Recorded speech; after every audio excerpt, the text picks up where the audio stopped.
Apreciados estudiantes de Intervención Psicosocial, Nocturno 2 y Nocturno 3, clase de los días lunes.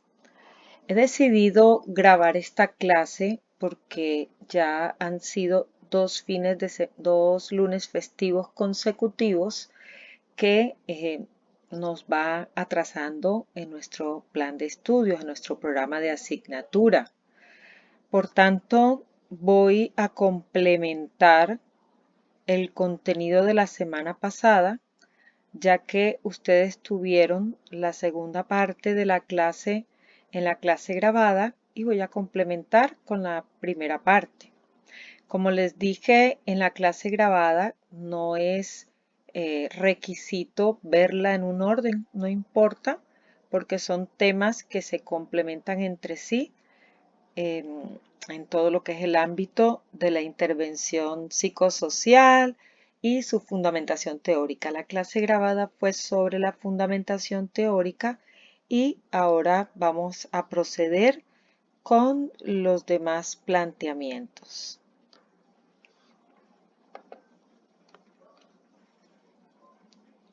Es decir, ya vimos en la clase grabada el punto 5, fundamentación teórica, y en esta vamos a desarrollar los primeros puntos. Hasta aquí hemos trabajado arduamente en el diagnóstico sociocomunitario o evaluación inicial.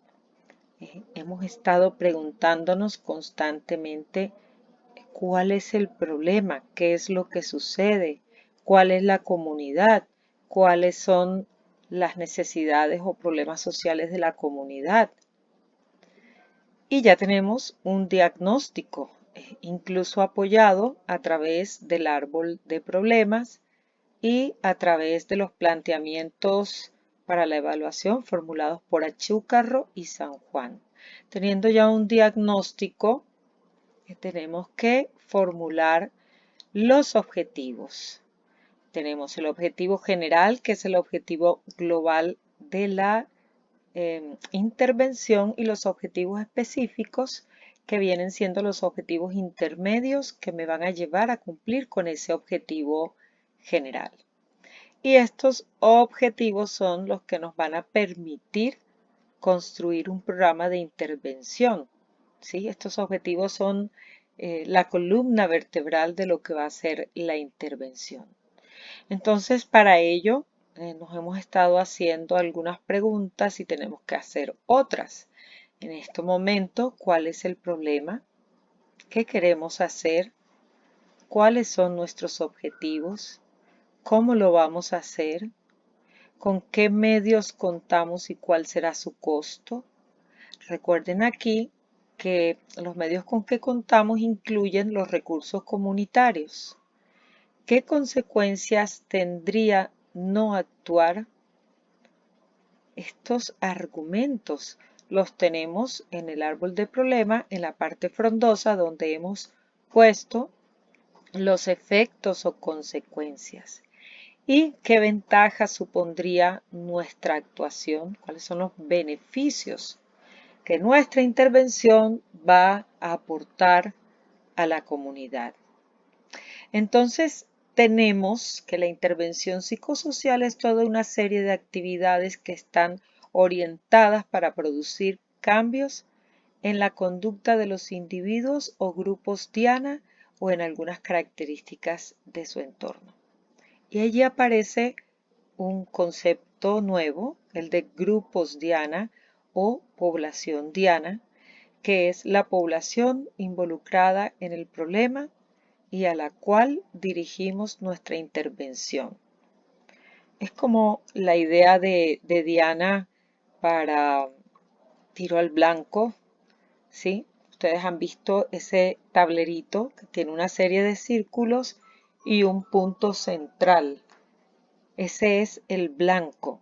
Utilizando la analogía, los grupos diana o la población diana son el objetivo de la intervención psicosocial. Es ese punto a donde vamos a dirigir la intervención psicosocial. Aquí tenemos un ejemplo de intervención, un ejemplo de un programa de intervención. Recordemos un poco la relación entre el plan, el programa y el proyecto. En el plan vemos los lineamientos en política pública, ¿sí? Hablamos de los planes a nivel nacional. Luego vienen los programas que se articulan con ese plan y definen, de acuerdo a esos lineamientos, cuáles serán los ejes de intervención, cuáles van a ser esas líneas a las que le va a apuntar. Y posteriormente vienen los proyectos que ya terminan de operacionalizar a través de actividades todo lo que es la política pública. Entonces lo más general es el plan, luego se traduce en programas y finalmente en proyectos. En ese orden de ideas, referenciado con el plan, se ha formulado un programa con el objetivo de fomentar la participación en igualdad de la población inmigrante venezolana. ¿Sí? Ese es el objetivo del programa.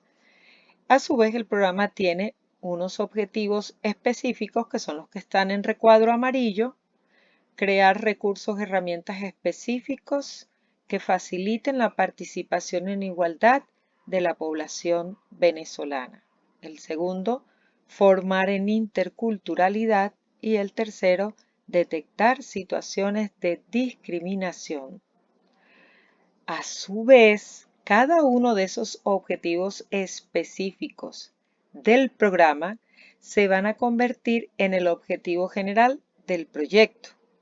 Entonces, el primer proyecto de ese programa, su objetivo general sería crear recursos, herramientas específicos que faciliten la participación en igualdad de la población venezolana. Y este proyecto, para cumplir ese primer objetivo específico del programa, va a tener varios objetivos específicos ya del proyecto, que son los que vienen en azul. Crear servicios de recepción para inmigrantes en el nivel municipal, es decir, cuando llegan a la ciudad deben registrarse. La población venezolana está dispersa por toda la ciudad, pero solo identificándola se puede orientar los servicios hacia esta población. Por tanto, deben registrarse en una base de datos. El segundo dice incorporar la mediación intercultural en los servicios municipales de orientación para el empleo. Esto con la finalidad de que las personas que atienden público tengan esa sensibilidad en el trato con los inmigrantes. En el tercero, incrementar la sensibilización para la prevención del racismo y la xenofobia en el ámbito laboral. Fíjense que estamos hablando desde el objetivo general del programa, fomentar la participación en igualdad de la población inmigrante venezolana. Y es bien importante esa vinculación al ámbito laboral. Por eso hemos estado hablando de empleo, de sensibilización en el ámbito laboral, y en el último vamos a hablar de prevenir la explotación sexual de la mujer inmigrante venezolana. Que sabemos que en ese contexto de trabajo, de rebusque, de generar recursos, esta es una práctica que se está dando y que desafortunadamente la mujer está siendo explotada. Entonces, para organizarnos con los colores, lo que está en rojo viene siendo el objetivo general del programa. Lo que está en amarillos son los objetivos específicos del programa, que a su vez cada uno de ellos da pie para formular un proyecto. Entonces los objetivos específicos del programa, que son los que están en amarillo, se convierten en objetivo general para formular luego los objetivos específicos del proyecto, que son los que están en azul. Entonces, nuevamente, en rojo, objetivo general del programa. En amarillo, objetivos específicos del programa, que a su vez cada uno de ellos se convierte en objetivo general de proyecto. Y cada uno de esos objetivos generales de proyecto se convierten en un proyecto desglosando los objetivos específicos del proyecto, que son los que están en color azul. Entonces aquí podemos ir ubicándonos en el proceso de intervención. Hemos estado hablando de identificación de los problemas o necesidades, de la evaluación del problema o necesidad, es decir, todo el proceso de diagnóstico sociocomunitario, el trabajo que han realizado para este corte. Y vamos entrando en la determinación del abordaje de la intervención, es decir, qué es lo que vamos a hacer. Aquí, a partir de las causas identificadas, vamos orientando cuáles serán nuestros objetivos y los contenidos, los ejes de la intervención. Esta parte es lo que vamos a empezar a ver en esta clase y en las clases sucesivas. Después que hemos determinado esos contenidos o ejes de la intervención, se hace la selección de participantes en el programa, ¿sí? Ahí estaríamos hablando de la población diana. Y luego se define cómo se hará la intervención, es decir, cuáles serán esas actividades que nos llevarán a cumplir con los objetivos planeados. Todo el proceso hay que documentarlo, hay que llevar actas de las reuniones, hay que llevar evidencia de cada jornada de trabajo, todos los registros, hay que documentar los datos, porque es bien importante hacer un procesamiento de la información, ya que la intervención psicosocial como práctica profesional puede ser sistematizada y es una de las vías por las que llegamos a la generación de nuevo conocimiento. Igual necesitamos procesar información para hacer la evaluación de impacto o evaluación de resultados. Y aquí debo aclarar que tendremos una clase para hablar de la evaluación, ya que en la intervención psicosocial la evaluación se hace a priori cuando está orientada a evaluar el diagnóstico y el proceso de planificación. Se hace la evaluación de proceso que se va haciendo durante toda la ejecución y ya al final del proceso se hace la evaluación de resultados o evaluación de impacto. ¿Cuál es la idea de hacer tantas evaluaciones? Pues la idea es que no lleguemos al final a darnos cuenta de que no se cumplieron los resultados, sino que vamos monitoreando y haciendo todo ajuste que sea necesario. Hacemos seguimiento a la comunidad y por último preparación del informe. Ahora, ¿por qué un informe? Y esta es una pregunta que he formulado en las clases presenciales, llegando a la siguiente conclusión. Hay dos razones importantes para preparar un informe. La primera, porque hay que dar cuenta de todo el presupuesto que se invirtió para la ejecución del proyecto. Y siempre debemos estar pensando en la relación costo-beneficio.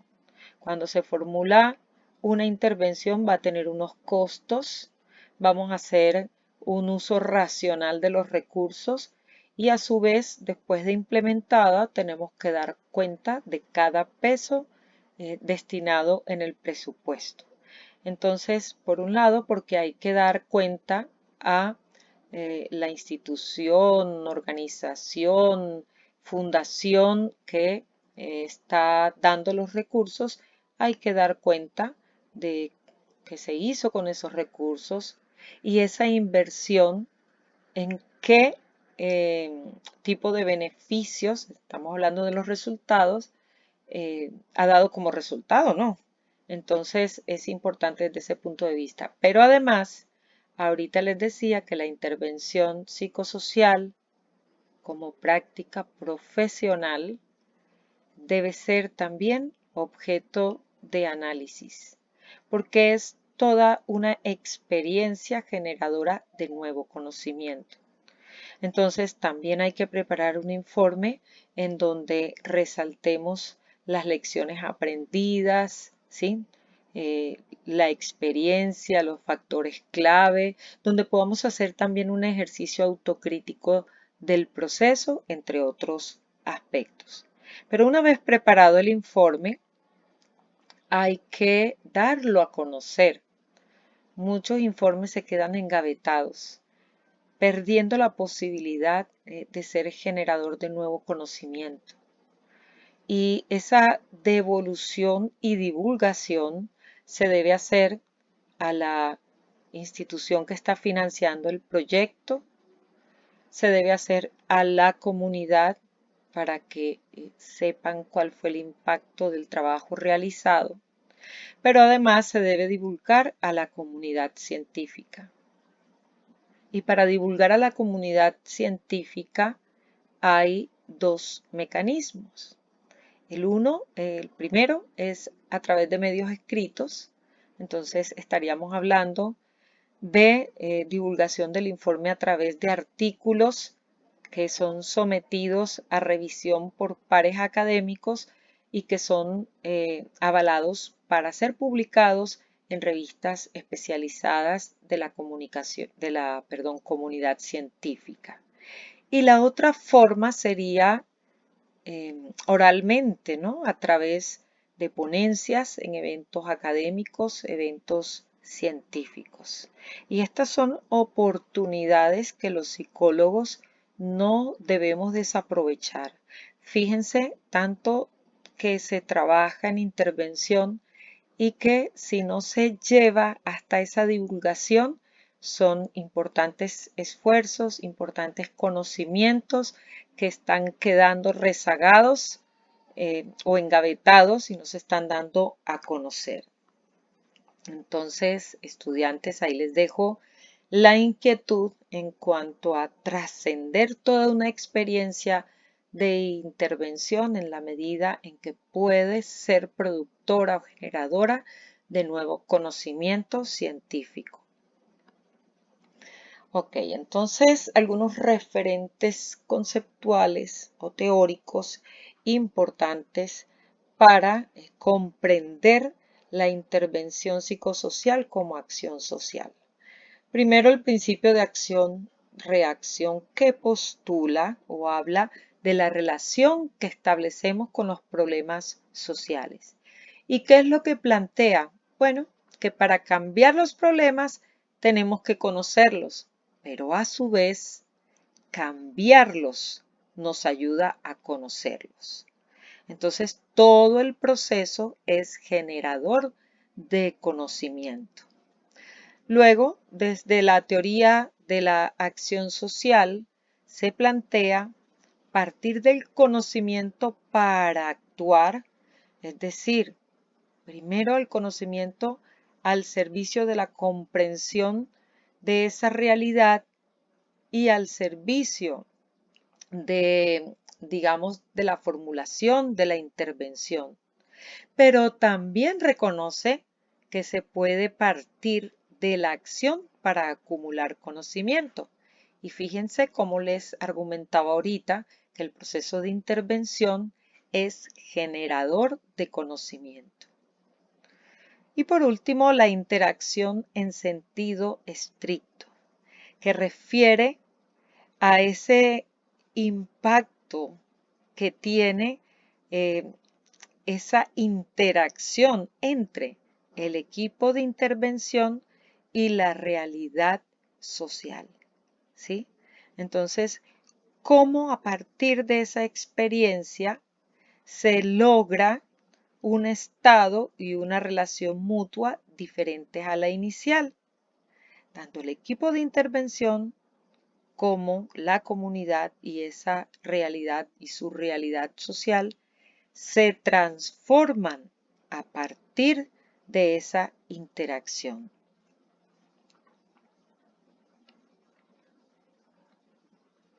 Aquí es importante recordar a Kurt Lewin. Él planteaba que es necesario superar esa división que se ha marcado entre la ciencia y la praxis. Entonces, fíjense lo que plantea. Y cuando habla de practicantes, debo aclarar que no está hablando de estudiantes en práctica, sino que se está refiriendo a el profesional que ejerce, ¿sí? Entonces, los practicantes investigarán cuidadosamente los efectos de sus acciones interventivas. ¿Qué quiere decir eso? Que se genera conocimiento a partir de la praxis, a partir de la acción. Y luego dice, y los teóricos buscarán aplicaciones sociales relevantes para sus formulaciones. Entonces, aquí lo que plantea es que además los teóricos, que son los que generan el conocimiento, por eso habla de formulaciones, los teóricos quieren trascender ese conocimiento orientándolo hacia la práctica, ¿sí? Por eso dice, buscarán aplicaciones sociales relevantes para sus formulaciones. Entonces, básicamente lo que nos está diciendo es que la práctica se trasciende generando conocimiento a partir de sus efectos y que el conocimiento trasciende cuando se buscan las aplicaciones sociales relevantes, es decir, cuando miramos qué podemos generar, qué transformación podemos generar aplicando ese conocimiento. Por otro lado, Kurt Lewin plantea la investigación como una acción social. ¿Por qué? Porque sobre el terreno, en esa realidad, se lleva a cabo la acción social. ¿Y cómo? Buscando siempre cuáles son esas condiciones óptimas en donde nos acercamos a las variables, a las constantes y a las variables en juego en el grupo humano. Es decir, todos esos factores psicosociales que intervienen en la realidad social. Bien, entonces allí vimos unos referentes teóricos importantes con relación a la intervención psicosocial y a continuación vamos a ver qué es eso del equipo interventor. Entonces, si estamos hablando de intervención psicosocial, relacionamos equipo interventor como aquel equipo encargado de la intervención psicosocial. Obviamente en el equipo deben haber psicólogos, ¿no? Porque se va a hacer un abordaje de tipo psicosocial. Pero ello no excluye que participen otros perfiles profesionales y especialistas, ¿sí? Hay que tener diferentes perspectivas y en este sentido el trabajo interdisciplinario nos va a permitir sumar conocimientos y experiencias de diferentes disciplinas de acuerdo con las necesidades que emanan de los objetivos que se han planteado. Entonces, como parte del equipo interventor, tenemos que determinar cuáles son los perfiles profesionales y especialistas que se van a requerir en la intervención para poder garantizar el éxito de la misma. Entonces, bueno, pongamos un ejemplo para ser más claro. Si vamos a intervenir en el problema de la violencia de género y dentro de nuestros objetivos hemos planteado dar a conocer las rutas de atención y aspectos legales relacionados con este problema, pues es probable que podamos necesitar eh, un abogado, depende del alcance de los objetivos. Pero también es probable que podamos necesitar que alguien nos dé, alguien del bienestar podría ser, nos dé una charla indicando cuáles son esas rutas de atención. En este sentido, necesitamos esos perfiles especiales según la naturaleza de los objetivos. Sin embargo, debo hacer una aclaración. El equipo interventor o los miembros del equipo interventor deberán estar vinculados desde el principio, es decir, desde que iniciamos la comprensión del problema, debe estar en la evaluación, en todo el diagnóstico y durante todo el proceso hasta el final de la intervención, ¿sí? Esos son los miembros del equipo interventor. Entonces, la condición es que estén desde principio a fin. Hay otra figura que es la colaboración interinstitucional. Entonces, si yo le pido al bienestar familiar que me mande una persona que me dé la charla sobre las rutas de atención para la violencia de género, vienen, dan la charla y es su participación, es una colaboración. No es un profesional que está desde la detección del problema, el diagnóstico, la planificación, la ejecución, la evaluación. No está durante todo el proceso. Entonces, concluyendo un poco, el equipo interventor o los miembros del equipo interventor están de principio a fin y son quienes administran el proyecto. Mientras que aquellos profesionales que participan en algunas actividades, pero no están durante todo el proceso, es colaboración interinstitucional. Otro ejemplo sería si estoy trabajando con pandillas y necesito un apoyo de la Policía de Infancia y Adolescencia. Eso es colaboración interinstitucional. Finalmente, si abordamos el problema solo desde una perspectiva psicosocial, nos quedamos cortos y si no contamos con los especialistas y perfiles adecuados, cometeremos errores de omisión o de comisión. Con respecto a esto, formulo otro ejemplo. Si vamos a trabajar con una comunidad en condiciones de pobreza y nos hemos planteado dentro de los objetivos trabajar, digamos que la vocación de la comunidad para un proyecto de emprendimiento, entonces vamos a necesitar puede ser un administrador de empresa o un economista que tenga el conocimiento y la experiencia para trabajar emprendimientos.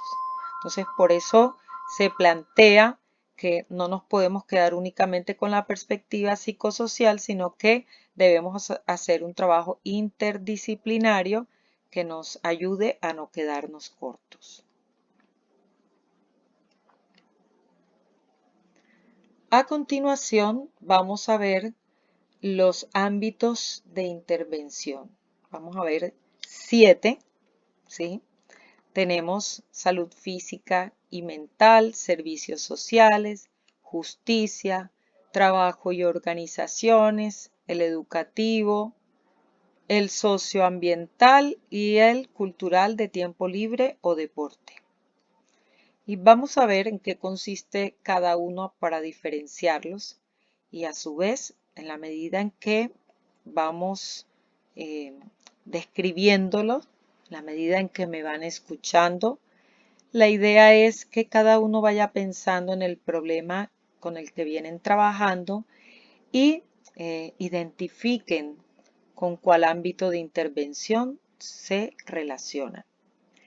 ¿Cuál ámbito? Principalmente, porque se puede dar el caso que tenga algún elemento de otro ámbito, pero se identifica principalmente digamos, el grueso estaría relacionado con cuál de estos ámbitos. Salud física y mental. Aquí se incluye todo lo que es salud comunitaria. Entonces, educación para la salud en la comunidad, prevención, intervención a través del desarrollo de hábitos de crianza y cuidado para la salud física y mental, intervención de crisis con víctimas de catástrofes, formación de paraprofesionales voluntarios o mediadores sociales en tareas sanitarias. Cuando hablamos de paraprofesionales son auxiliares, asistentes para determinadas profesiones. Por ejemplo, el auxiliar de enfermería es un paraprofesional para el médico. Bueno, entonces formación de paraprofesionales, voluntarios o mediadores sociales en tareas sanitarias, educativas o sociales. Planificación, organización y mejora de los servicios de salud y programas de habilidades sociales. De hecho, se van a dar cuenta que las habilidades sociales se trabajan en todos los ámbitos. Recordemos que las habilidades sociales están enfocadas a una adecuada interacción. Bien, el segundo ámbito de intervención es servicios sociales. Aquí incluye la orientación e información, la promoción y cooperación social, la ayuda a domicilio. Recordemos aquí las redes sociales de apoyo y los tipos de ayuda que brindan. Ayuda emocional, información, ayuda económica y ayuda instrumental, que es cuando la persona no puede realizar ciertas acciones necesarias y se le suministra, digamos, el servicio. Por ejemplo, una persona que no puede transportarse, se le suministra el servicio de transporte. La facilitación de la convivencia, intervención en familias disfuncionales, infancia y adolescentes en riesgo, mujer y vejez, esas 4 infancia, adolescentes, mujer y vejez como población en condición de vulnerabilidad, prevención de la marginación y la delincuencia juvenil y fíjense, aparecen programas de habilidades sociales. En cuanto a la justicia, aquí se incluyen la ayuda en la rehabilitación de internos carcelarios, formación y capacitación psicosocial y educativa a los internos, las alternativas al internamiento carcelario, los programas de habilidades sociales que, como ya les dije, aparecen en todos los contextos. Y aquí debo aclarar que no solamente se trabaja con los internos carcelarios, sino con el personal administrativo, incluye la formación, capacitación, sensibilización de guardias, directores, etc.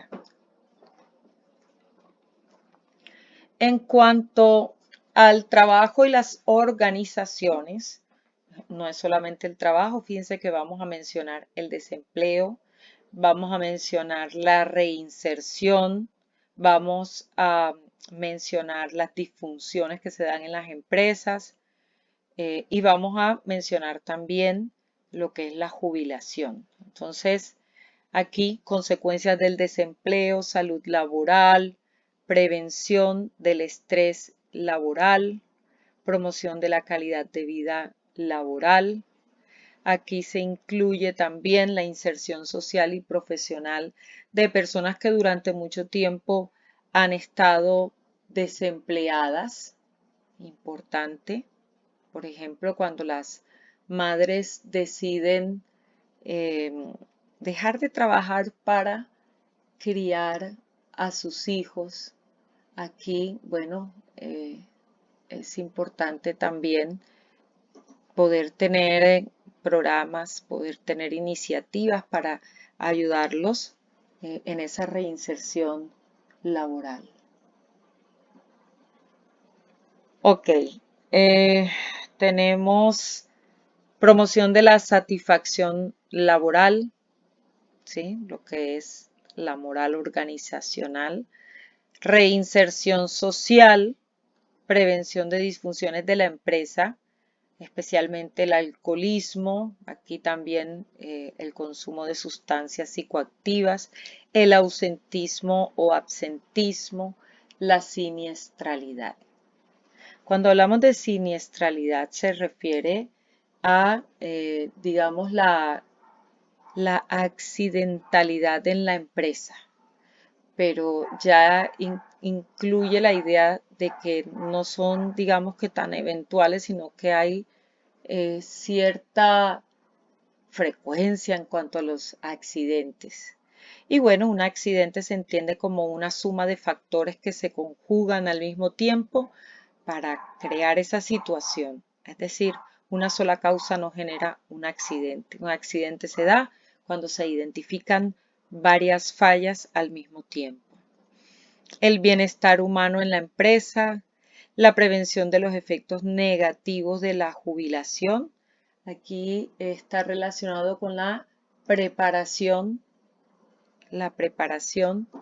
de las personas que se van a jubilar. Son los programas que se conocen como prejubilados, ¿sí? ¿Qué van a hacer una vez finalice su vida laboral? Si van a salir con algún recurso, qué pueden hacer, cómo van a redireccionar su proyecto de vida, porque la idea no es que con la jubilación la persona sienta que deja de ser productiva, que ya no es activa, que se va a convertir en un trasto más de la casa, sino que hay que darle un sentido a su proyecto de vida. Entonces es importante trabajar en ese nuevo proyecto. Este es uno de los momentos que dentro de la psicología han sido llamados como momentos bisagra, ¿sí? Es un momento en donde hay un cambio drástico en la vida. Este es un momento bisagra porque cambia el estilo de vida, de estar activo, productivo, tanto tiempo dedicado a una profesión o a un oficio y tiene que redireccionar el proyecto de vida, por eso se llama momento bisagra. Incluye aquí también los programas de habilidades sociales en el contexto del trabajo.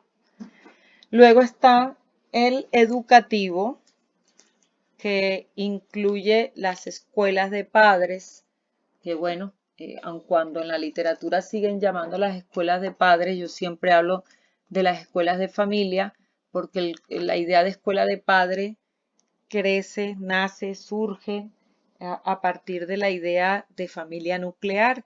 Y como la familia ha cambiado, el modelo de familia ha cambiado, ya no es esencialmente la familia nuclear, entonces se entiende que a las escuelas eh, o se propone que se llamen escuelas de familia, ya que no solamente están dirigidas a los padres, sino al hermano encargado, al tío que está criando al joven o a la joven o al niño, los abuelos, ¿sí?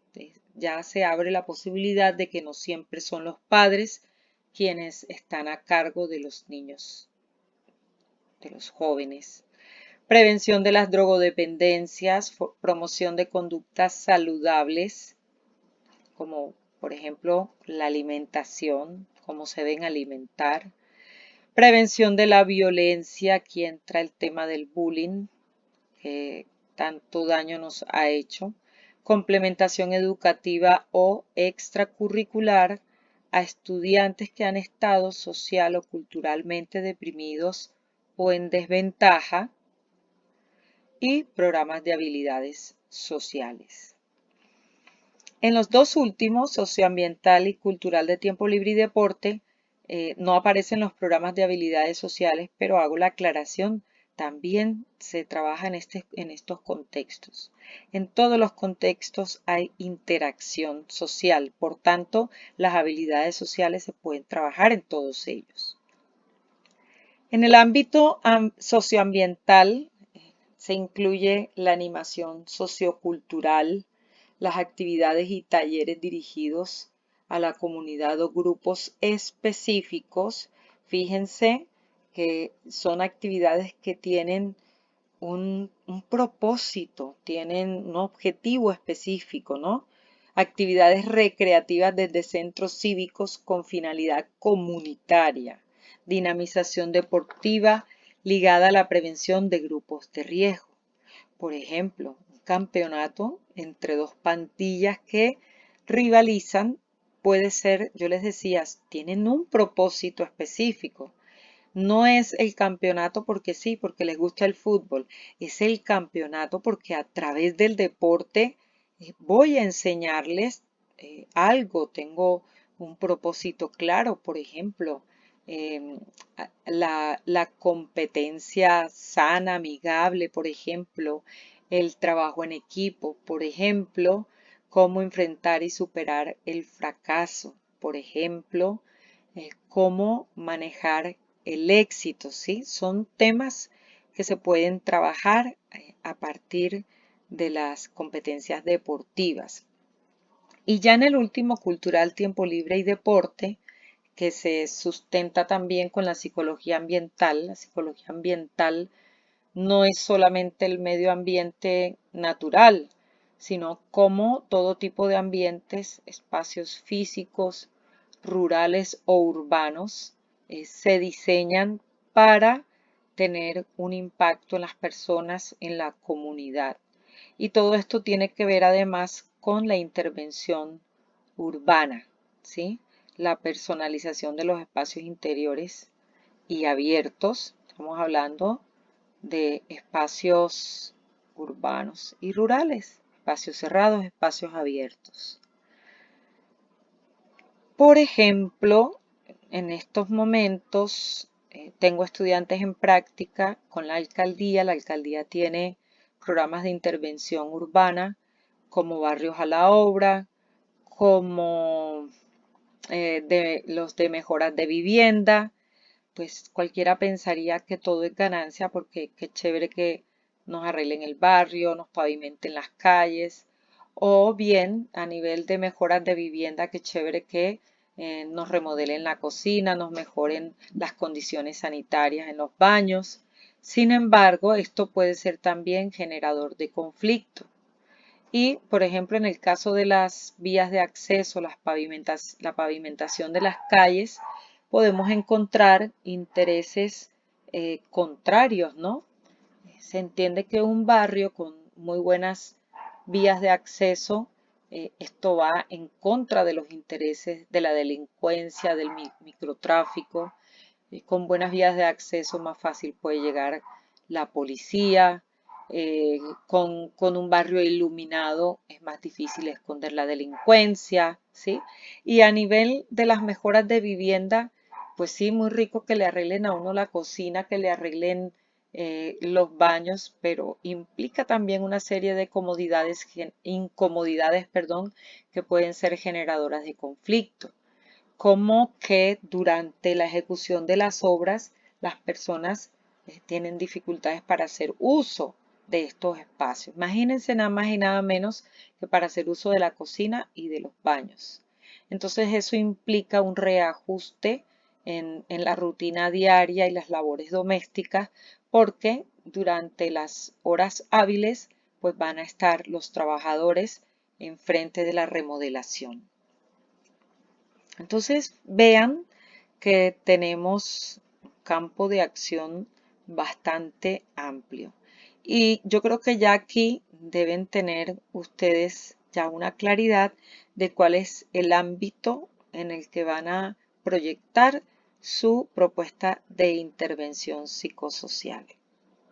En la mayoría de los casos nos vamos a concentrar en los servicios sociales, salud física y mental.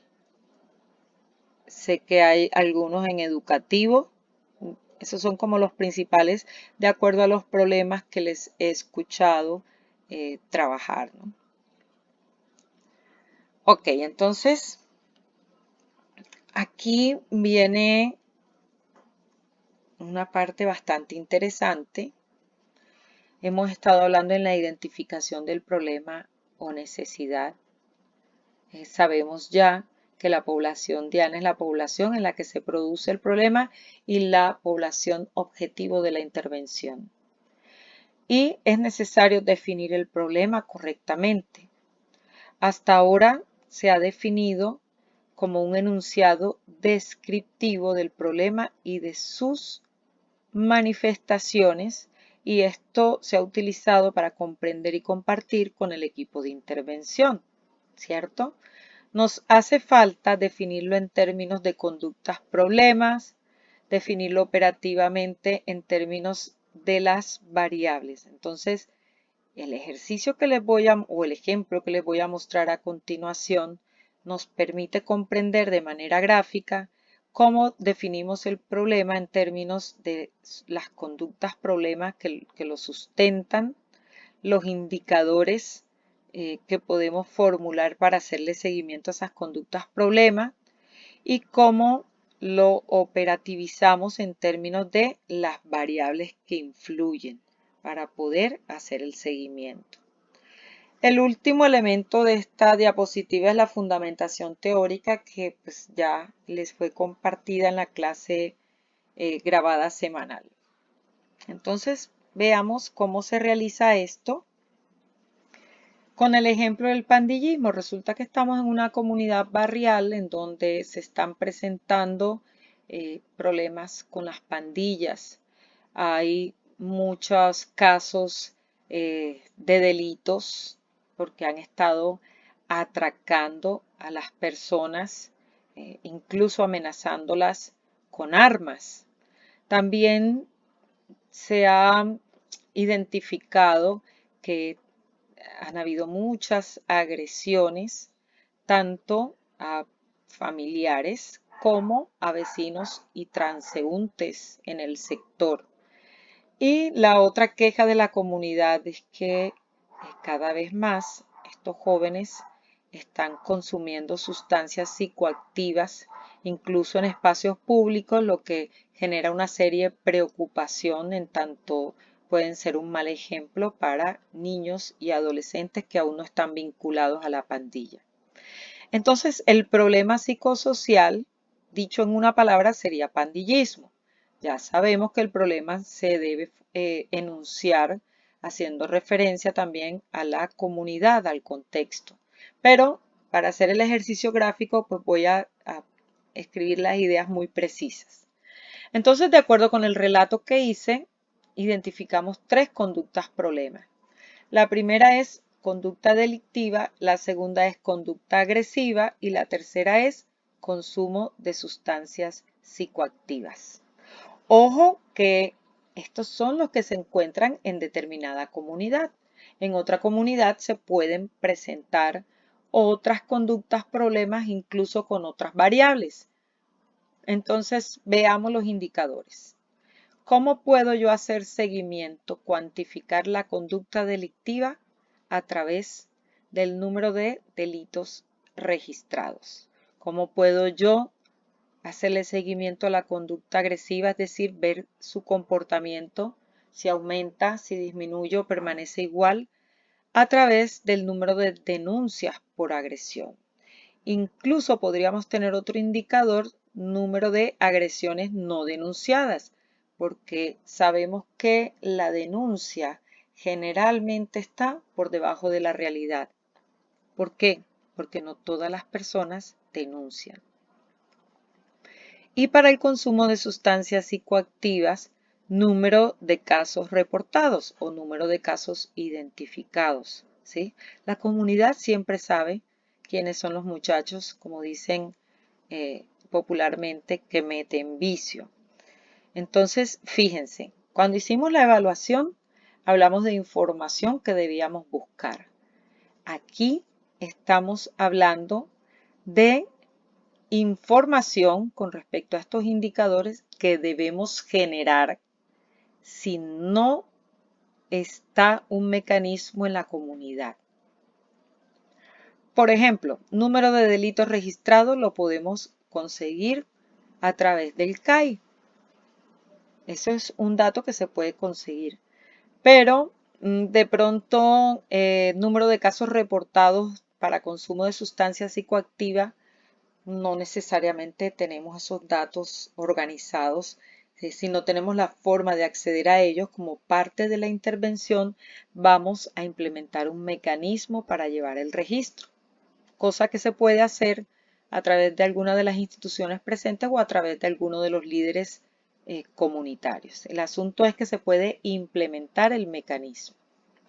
Bien, veamos las variables. Para la conducta delictiva, en esa comunidad se ha encontrado hurto y posesión de armas. Yo les decía, andan atracando y hasta amenazan con armas.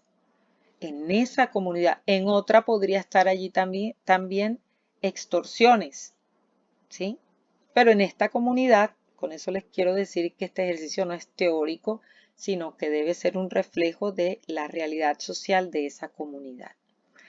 En cuanto a variables de conducta agresiva, entonces tenemos una, dirigidas a familiares, dos, vecinos a transeúntes. Entonces aquí serían número de denuncias por agresión a familiares, número de denuncias por agresión a vecinos o transeúntes. Y en la última conducta problema, que es el consumo de sustancias psicoactivas, tendríamos el número de casos reportados. Aquí las variables son sustancias fumadas, inhaladas, inyectadas o sustancias de consumo oral, como son las pastillas, ¿no? Entonces fíjense que lo vamos construyendo de acuerdo con la realidad de la comunidad. Y cuando hablamos de conductas problema, son las conductas que están definiendo a ese problema. Porque supongamos que la pandilla se dedicara a arreglar los parques, a cuidar de los ancianos del barrio, a hacerle mandado a algunas personas. Esas no son conductas problemas. Entonces, no tendríamos un problema psicosocial allí. Para que el problema se defina, debemos identificar cuáles son las conductas problema. Este ejercicio a continuación lo van a trabajar por grupos, siguiendo este ejemplo que he presentado para ustedes. Y así lo trabajamos la semana pasada en la clase presencial con los grupos que sí tuvieron la clase. Aquí les corresponde a ustedes trabajarlo de manera independiente, se reúnen en sus grupos y lo trabajan, ya que esta grabación está reemplazando la clase presencial que la semana pasada no dieron ustedes porque llevamos 2 festivos consecutivos y no nos podemos atrasar. Entonces, siguiendo este ejemplo, ustedes deben trabajar sobre las conductas problemas, indicadores y variables. Por ahora no lo deberán entregar, pero para el tercer corte lo vamos a incluir, así que yo sugiero que lo trabajen para que en una de nuestras clases podamos, quien así lo desee, que se lo revise, con mucho gusto lo vamos revisando. Entonces, jóvenes, queda como un ejercicio de la clase, que por no poder darla presencial, insisto, por los festivos, queda como un ejercicio o una tarea que deben desarrollar en los grupos. Ya la siguiente parte viene siendo la fundamentación teórica, que para ello les queda, ustedes han tenido la grabación que se dejó la semana pasada. Entonces, no me voy a detener en esa parte. Cualquier pregunta sobre el tema, por favor, me la formulan en la clase siguiente y con todo gusto despejaré cualquier inquietud. Es importante que escuchen esta clase con mucha atención. Recuerden que, como todo material del segundo corte, este contenido hará parte de la evaluación que realizaremos para el segundo parcial. Bueno, jóvenes, muchas gracias por su atención. La clase grabada queda más corta por lo que no hay participación. Cuando estamos todos reunidos, se presta para que ustedes formulen preguntas o para que la profesora les vaya haciendo preguntas y los va dirigiendo. Por eso esta clase de hoy es un poco más corta y es sencillamente porque todo el tiempo ha sido clase magistral de parte de la profesora. Bueno, quedo atenta a sus inquietudes en la clase siguiente. Muchas gracias por su atención.